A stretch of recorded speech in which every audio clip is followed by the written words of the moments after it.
Well, we're into week 4 of the federal election campaign, and the polls are tightening.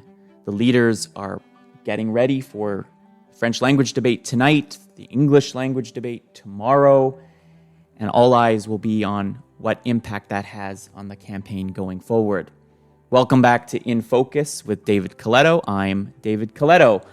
On this episode of the podcast, I share some new numbers from my firm Abacus Data's latest poll that we released yesterday that included a look at how people responded and reacted to the TVR debate last Thursday and what impact that might be having on voting intentions and this election.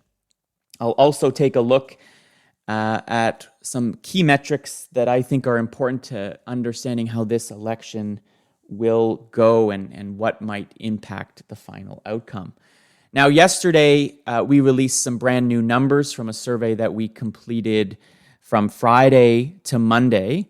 We interviewed 2,800 plus Canadians eligible to vote. All of this fieldwork was carried out after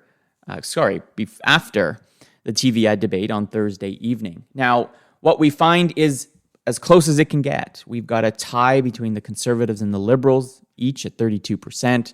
The New Democrats are at 21%, the Bloc at 7%, the People's Party at 3%, the Greens at 3%. In terms of changes from our previous survey, we've got the Conservatives down 1 point, but otherwise pretty stable.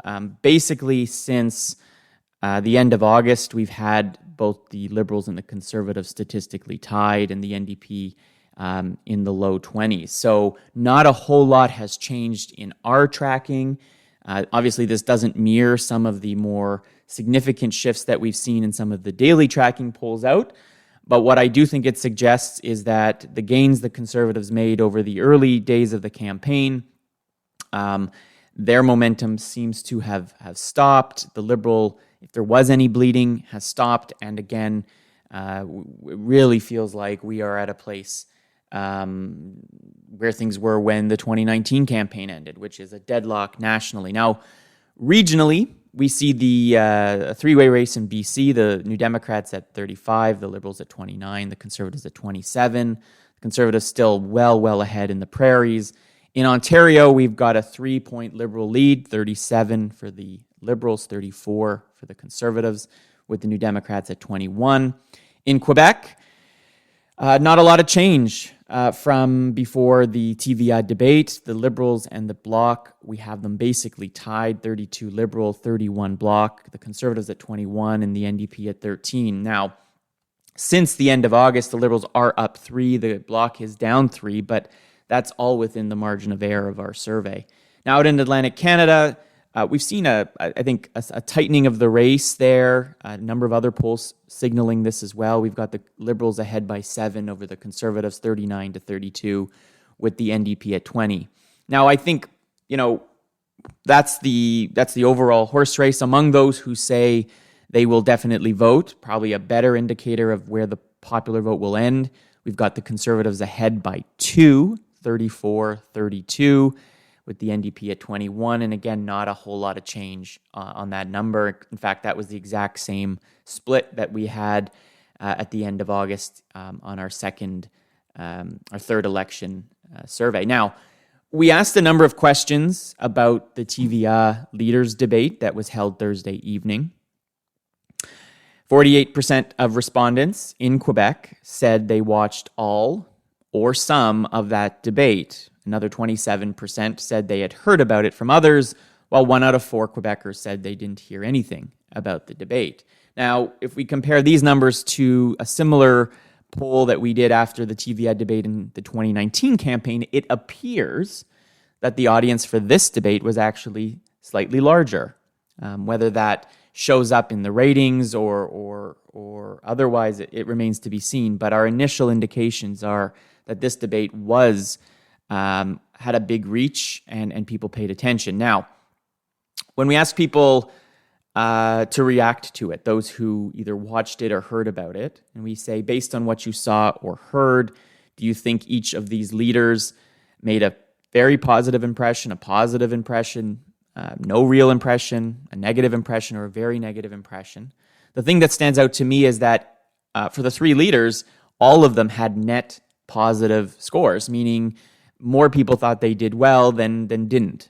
And there was no leader that really stood out as having a really bad night. If we remember back to 2019, the polls that we did indicated that Andrew Scheer, the Conservative leader at the time, had a very bad night. More than half of people thought he did poorly and left them with a negative impression. In this debate, about half said that their view of Mr. Blanchet and Mr. Trudeau were positive as a result of the debate, and about a third felt the same way about Mr. O'Toole and Mr. Singh. On the negative side, Mr. O'Toole had the highest negatives, but at 25%, it's not catastrophic. It's not, I don't even think, problematic. Mr. Trudeau was at 23 negative, Mr. Singh 21, and Mr. Blanchet 15. When we ask folks which one leader did more to win their vote than the others, Mr. Trudeau comes out well ahead. 33% picked the Liberal leader. Mr. Blanchet, the Bloc leader, was at 22, Mr. O'Toole at 20, and Mr. Singh at 13, signaling that more people thought Mr. Trudeau did well. But this is not that far off of where vote intentions are in the province at the time. Now, when we ask people, can you name the leader that you thought did the most to lose your vote?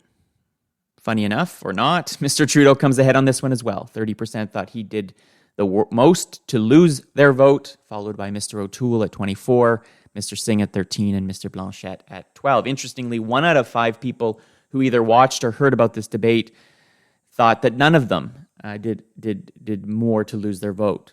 I think a signal that these results suggest Mr. Trudeau and Mr. Blanchet had better nights than the other two leaders, but that no leader performed poorly. And when we look at vote intention in Quebec, when we look at the impression of the leaders in Quebec, all indicators suggest that this debate hasn't fundamentally changed the trajectory of the election yet, that the people who were inclined to like or vote for Mr. Trudeau thought he did well. The people who thought that Mr. Blanchet was the best during the debate were also probably most who thought they would vote for him anyways.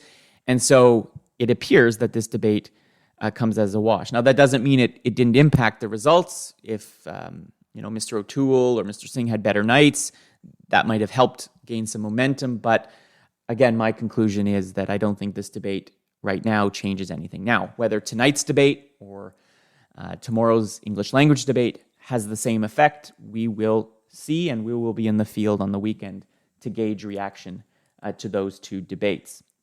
Now, a few other things of note from our survey that I think are worth pointing out. We have been asking people who they think will win this election right from the start. And in my mind, this remains one of the more important questions. It's not a predictive question. We're not asking people we're not using this as a way to predict who will win the election, but it's an important perceptual measure that I think has an effect on voting intentions. Today, 37% think the Liberals are going to win. That's down 6 points from last week. It's down 9 from just before the election started. The Conservatives are now at 30%, up 7 points from last week and up 12 points from when this campaign started. So more still think the Liberals are going to win, but that gap has closed substantially from a 30-point gap in favor of the Liberals when the campaign started to a 7-point gap today. Why does this matter? Well, if you're somebody who would prefer a Liberal government but thinks the Conservatives are going to win and your first choice right now isn't the Liberals, that might have you reconsidering your vote and thinking about how do you get a better outcome, an outcome that you want the least. I don't think we're at a stage yet where most people feel that the Conservatives are going to win this election, but there's no doubt in my mind that there's a clear indication that people think this election is close and that increasingly the Conservatives have a good shot at winning. The other key metric is, are these parties able to grow outside of the groups who voted for them back in 2019? And when I look at current vote intentions compared to 2019 vote, among the three major parties, about 80% or more of those who said they voted for those parties back in 2019 say they will vote for those parties again. Among Liberal voters in 2019, 80% would vote Liberal today, 10 would go to the New Democrats, 8 to the Conservatives. Among those who voted Conservative in 2019, 84% would stick with the party today. 3 would go to the People's Party, 6 to the Liberals, 5 to the New Democrats. And among NDP voters in 2019, again, 79%, almost the same number as the Liberals, say they would stick with the New Democrats, but 11% have switched over to the Liberals. So all in, it produces an overall vote intention number that's very similar to 2019.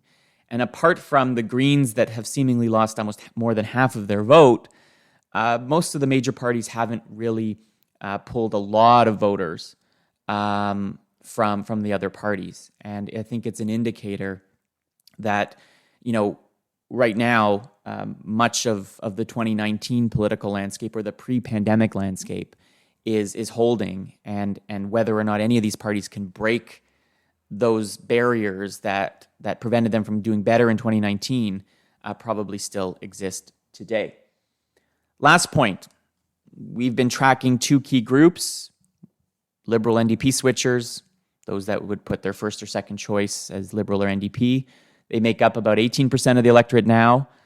Over the past week, the Liberals have increased their vote share among this group. They're up 8 points. 65% of them would vote Liberal, 35% NDP. That's an indicator that there may be some coalescing around the Liberals and away from the New Democrats, something to watch for.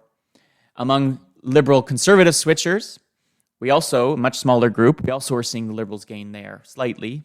5-point gain for them. They're up to 52% among that group compared to 48% for the Conservatives. Just a few days ago, it was almost the reverse.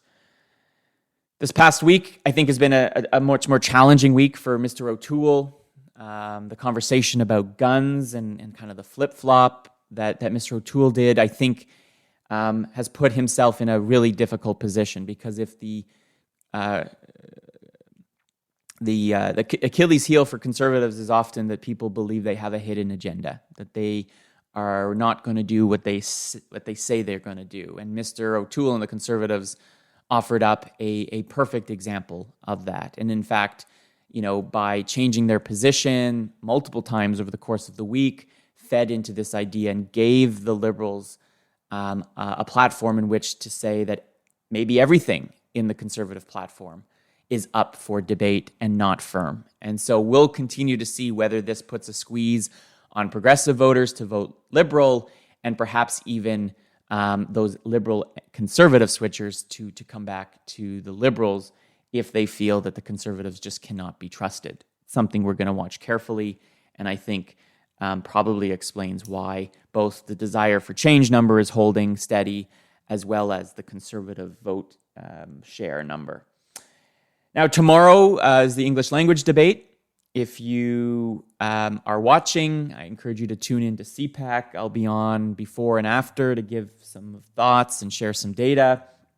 And later this week, I'm going to be on Eric Grenier's podcast, The Writ. So also encourage you to tune into that. We'll be back with some new data next week as we head into the final week of the campaign. Hope you have a great day. Thank you for listening. And if you are looking for any of the data that I referenced or more, you can visit abacusdata.ca for all the details. Have a great week. Take care.